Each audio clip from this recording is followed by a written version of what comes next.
Kung ikaw ay bibigyan ng pagkakataon sa loob ng 11 days, uubusin mo yung 16 million. Ano po yung mga bibilihin mo or yung iyong paggagastosan?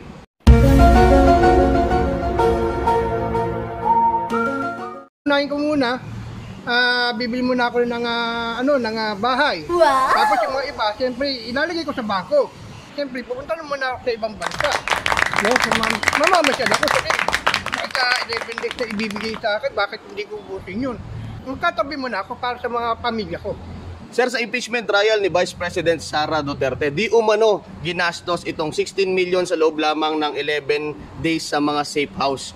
Ano po ang masasabi mo dito? Ganun kalaki ang ginastos. Hindi maganda ata yun, sir. Kasi kung ngayon ang ginastos niya at pera ng sambayanan at buwis yan, ay hindi mali po yun. Dapat yan, kung ginastos niya sa mga hindi maganda, kamalian yun. Hindi dapat ilagay yun sa pansarili lamang interes ang ginagawa niya. Panawagan mo, sir, sa Senado kasi nasa kanila na yung bola ngayon ng impeachment trial. Dapat po ating mga Senado, ituloy na, huwag nyo na natin ibitin. Dapat ituloy na yan, ang impeachment kay Sara.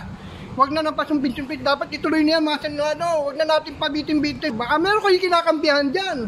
Kung wala siyang tinatago, sinasabi niya wala siyang mahid na corruption, ay harapin mo.